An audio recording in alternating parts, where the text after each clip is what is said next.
Ano nga ba ang fair trade?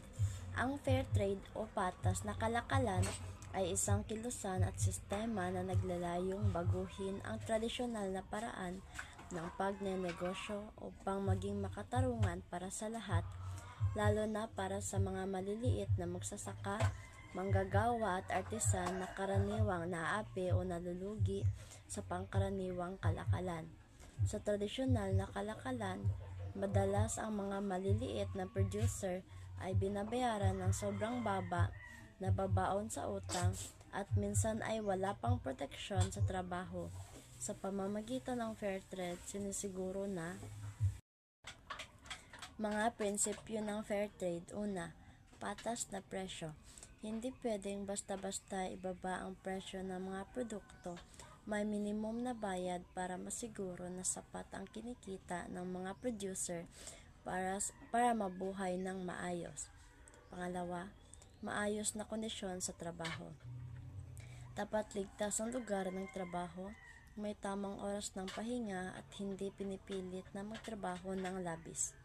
Sunod, pagbabawal sa child labor at forced labor.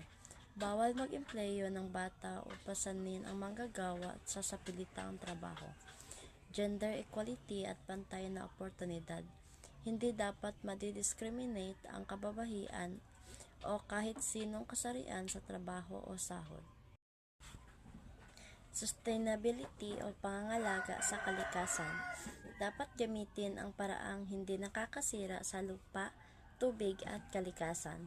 Pagpapaunlad ng komunidad, bahagi ng kinikita ay ibinabalik sa mga proyekto gaya ng paaralan, klinika o tubig na malinis. Mga halimbawa ng produktong fair trade: kape, tsokolate mula sa kakao, saging at asukal, handicrafts gaya ng basket, tela o alahas. Bakit mahalaga ang fair trade? Dahil tumutulong ito sa mga maliliit na producer na makakaahon sa kahirapan.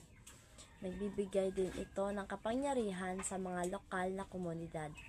Bilang mamimili, nagkakaroon tayo ng responsableng pagpili, hindi lang basta mura kundi makatao. Sa madaling sabi, ang fair trade ay hindi lang tungkol sa pagbili o pagbenta. Ito ay pakikipagkapwa-tao sa pamamagitan ng kalakalan. Pinipili natin ang pagiging patas kaysa sa pagiging gahaman sa kita.